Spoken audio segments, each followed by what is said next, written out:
এখন আমরা দেখব পর্যায় সারণীর একই গ্রুপের মৌলগুলো দ্বারা গঠিত যৌগের বিক্রিয়া।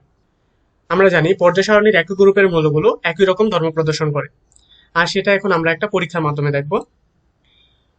পর্যায় সারণীর 17 নম্বর গ্রুপের মৌল ফ্লোরিন, ক্লোরিন, ব্রোমিন, আয়োডিন। এই সবগুলো মৌল যখন হাইড্রোজেনের সাথে বিক্রিয়া করে তখন তারা সবাই গ্যাস উৎপন্ন করে। যেমন ফ্লোরিন যখন হাইড্রোজেনের সাথে বিক্রিয়া করে তখন হাইড্রোজেন ফ্লোরাইড গ্যাস উৎপন্ন করে। ক্লোরিন যখন হাইড্রোজেনের সাথে বিক্রিয়া করে তখন হাইড্রোজেন ক্লোরাইড গ্যাস উৎপন্ন করে। ব্রোমিন যখন হাইড্রোজেনের সাথে বিক্রিয়া করে তখন হাইড্রোজেন ব্রোমাইড গ্যাস উৎপন্ন করে। আয়োডিন যখন হাইড্রোজেনের সাথে বিক্রিয়া করে তখন হাইড্রোজেন আয়োডাইড গ্যাস উৎপন্ন করে। আর এই সবগুলো গ্যাস যখন পানিতে দ্রবীভূত করা হয় তখন তারা পানির সাথে বিক্রিয়া করে অ্যাসিড উৎপন্ন করে। যেমন হাইড্রোজেন ফ্লোরাইড গ্যাস পানির সাথে বিক্রিয়া করে হাইড্রোফ্লোরিক অ্যাসিড উৎপন্ন করে। আবার হাইড্রোজেন ক্লোরাইড গ্যাস পানির সাথে বিক্রিয়া করে হাইড্রোক্লোরিক অ্যাসিড উৎপন্ন করে। হাইড্রোজেন ব্রোমাইড গ্যাস পানির সাথে বিক্রিয়া করে হাইড্রোব্রোমিক অ্যাসিড উৎপন্ন করে। একইভাবে হাইড্রোজেন আয়োডাইড গ্যাস পানির সাথে বিক্রিয়া করে হাইড্রো আয়োডিক অ্যাসিড উৎপন্ন করে।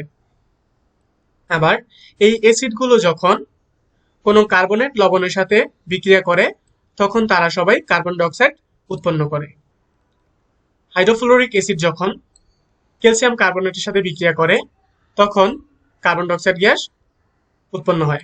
আবার হাইড্রোক্লোরিক অ্যাসিড যখন ক্যালসিয়াম কার্বনেটের সাথে বিক্রিয়া করে তখন সেও কার্বন ডাই অক্সাইড উৎপন্ন করে।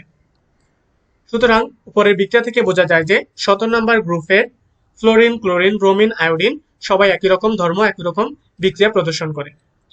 এখন আমরা দেখি যে 2 নম্বর গ্রুপের মৌল ম্যাগনেসিয়াম আর ক্যালসিয়াম একই ধর্ম প্রদর্শন করে কিনা।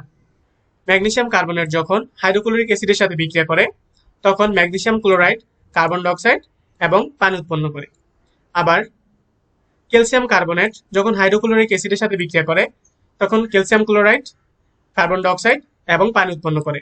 সুতরাং দেখতে পাচ্ছি যে তারাও একই রকম ধর্ম প্রদর্শন করে।